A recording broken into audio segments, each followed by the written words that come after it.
कहते हैं हमारी ही दुनिया में ना जाने कितनी दुनियाएं और बसती है, मगर इंसान सिर्फ उसे ही मानता है जिसे वो देख सकता है। काली अमावस की रात थी। चारों ओर सिवाय हवाएं और शोर के अलावा कुछ भी नहीं था। राजन को आज घर लौटने में देर हो गई थी। रात के सन्नाटे को वो अपनी साइकिल से चीरता हुआ चला जा रहा था। वो गांव की नदी तक पहुंचा ही था कि तभी उसे नदी के पास एक काला साया दिखाई दिया जो नदी के किनारे पानी को घूरे जा रहा था। इतनी रात को नदी के पास देखकर राजन के ना जाने क्यों रोंगटे खड़े हो गए। उसे ऐसा महसूस हुआ मानो उसके पैर साइकिल के पैडल पर जम गए हो। राजन कपकपाते हुए होठों से बोला, कौन है वहां पर? राजन ने इतना बोला ही था कि अचानक वो साया बिजली की रफ्तार से दौड़ता हुआ राजन के नजदीक आ गया। राजन की नजर जैसे ही उस साये पर पड़ी, उसके हलक से एक भयानक चीख निकल गई। इस घटना के 1 महीने बाद अर्जुन का सारा ध्यान ड्राइविंग पर था। उसकी पत्नी शिखा कार में ड्राइविंग सीट के बगल में बैठी हुई एक मैगजीन पढ़ रही थी। शिखा ने मैगजीन रखकर अर्जुन की ओर देखकर कहा, और कितनी दूर रह गया है तुम्हारा गांव अर्जुन? बस थोड़ी दूर रह गया है, आधे घंटे में हम पहुंच जाएंगे। तुम्हारे चेहरे पर इतनी टेंशन क्यों है? टेंशन क्यों नहीं होगी शिखा, मैंने अपनी माँ को बगैर बताए तुमसे लंदन में शादी जो कर ली। पता नहीं माँ तुम्हें देखकर कैसे रिएक्ट करेगी। डोंट वरी अर्जुन, मुझ पर भरोसा रखो। तुम्हारी माँ को मनाने की जिम्मेदारी मेरी है। आई होप शिखा ऐसा ही हो। यकीन मानो अगर ऐसा हुआ ना तो मेरे ऊपर से एक बहुत बड़ा बोझ उतर जाएगा। अब मुस्कुरा भी दो यार। अच्छा, तुम बता रहे थे कि गांव में तुम्हारी बहुत बड़ी हवेली बनी हुई है, कुछ बताओ ना अपनी हवेली के बारे में। अरे 15 मिनट में हम वैसे भी पहुंचने वाले हैं, तुम खुद देख लेना। कुछ ही देर में अर्जुन अपने गांव वीरपुर अपनी हवेली में खड़ा हुआ था। अर्जुन की मां अर्चना देवी अर्जुन के स्वागत के लिए हवेली के बाहर खड़ी हुई थी।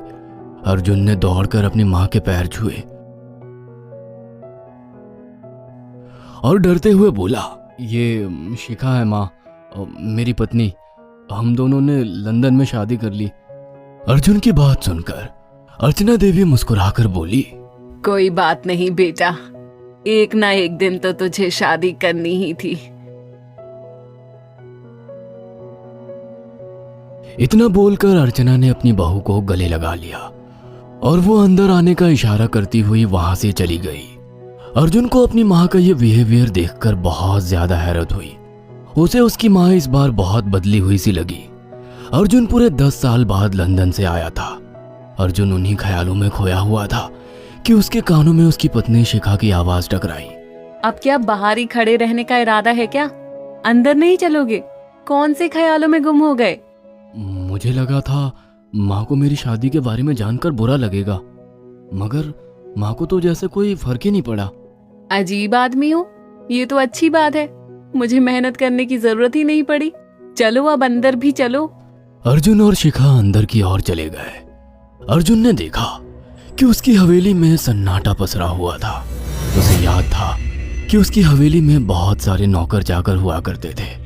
डाइनिंग टेबल पर डिनर के दौरान अर्जुन अपनी माँ से जो बोला वो सुन उसकी पत्नी शिखा और रहस्यमय अंदाज में मुस्कुराकर लगातार देखे जा रही थी।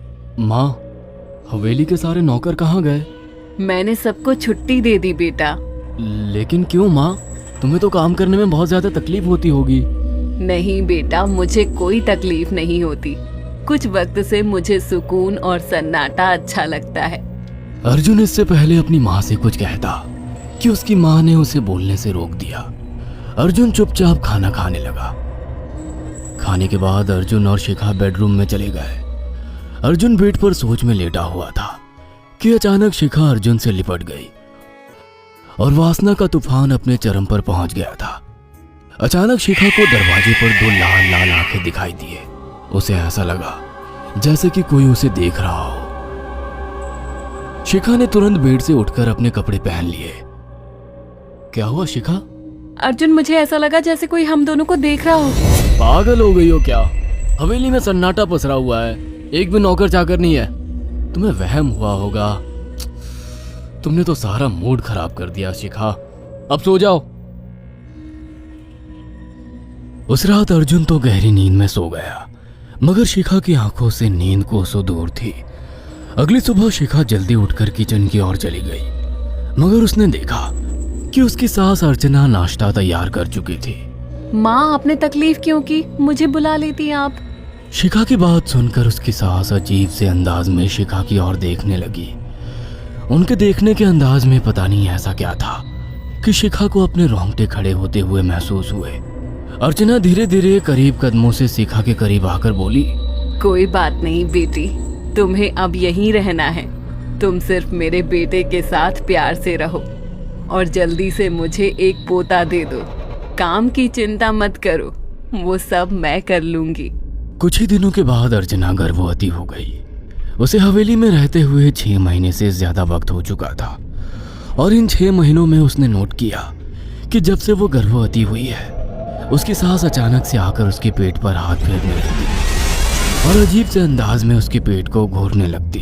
शिखा ने तंग आकर अर्जुन से कहा, अर्जुन, मुझे तुम्हारी माँ का बिहेवियर बड़ा अजीब लगता है। तुम्हारी माँ जब देखो मेरे पेट पर आकर हाथ फेरती रहती है।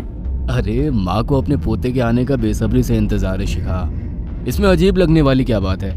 मैं तुम्हें कैसे समझाऊं? मैंने माँ की आंखों में एक अजीब सी चमक देखी है। कैसी चमक?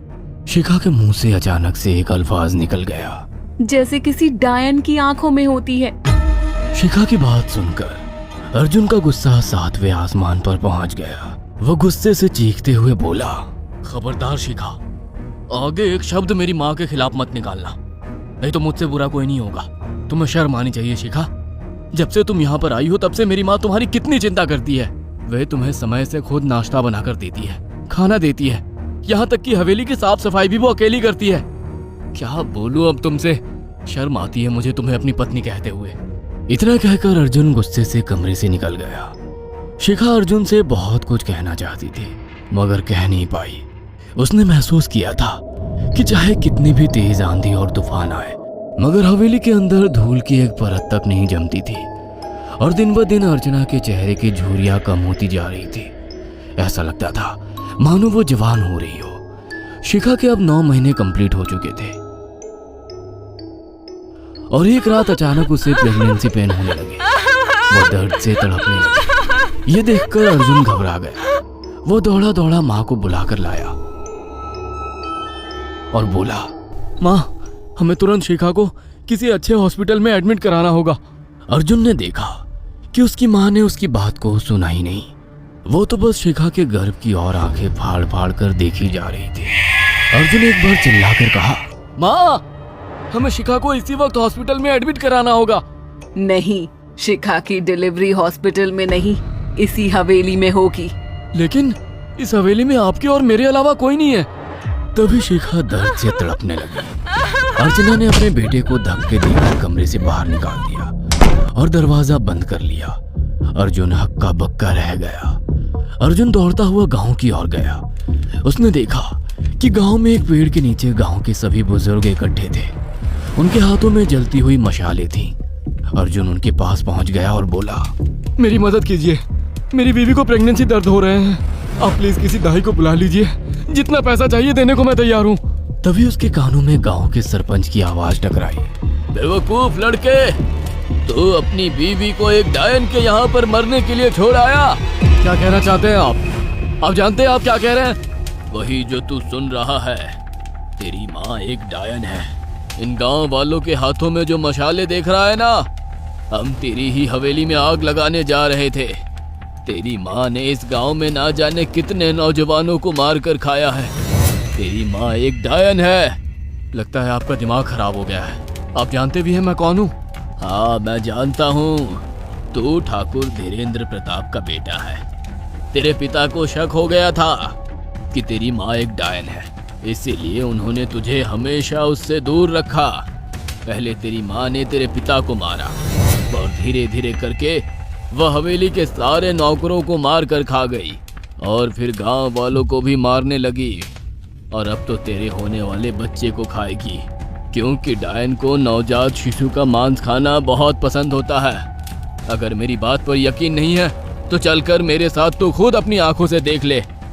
इतना कहकर सरपंच अर्जुन को लेकर हवेली की ओर चल पड़ा। उसके पीछे कई लोग थे जो जलती मशाले पकड़े हुए थे। हवेली के अंदर घुसकर उन्होंने उस कमरे के दरवाजे को तोड़ दिया जहां पर शिखा थी। कमरे का मंजर देखकर अर्जुन के रोंगटे खड़े हो गए। उसने देखा कि उसकी माँ एक बेहद भयानक रूप में उसके बच्चे का मांस खा रही थी और उसकी पत्नी शिखा फर्श पर मरी हुई पड़ी थी और पूरा फर्श खून से लाल था। अर्जुन को अपनी आंखों पर यकीन नहीं आ रहा था कि तभी उसकी माँ उसके ऊपर झपटी। सरपंच ने चीखकर कहा, अरे इस डायन को आग लगा दो, जिंदा जला दो इसे और साथ ही इस हवेली को भी। सभी लोगों ने जलती हुई मशाले डायन के ऊपर फेंक दी। देखते ही देखते डायन दर्द से चीखने और चिल्लाने लगी और कुछ ही देर में वो जलकर राख हो गई। हवेली में आग लगते ही सभी लोग अर्जुन को खींचकर बाहर ले आए। अगले दिन अर्जुन अपनी पत्नी की यादें साथ लेकर आंखों में आंसू लिए दोबारा लंदन वापस चला गया। अगर आपको हमारी ये कहानी पसंद आई हो तो इसे लाइक और शेयर करना ना भूलें। साथ ही ऐसी और नई कहानियों के अपडेट्स पाने के लिए हमारे चैनल अक्षु टीवी को जरूर सब्सक्राइब करें।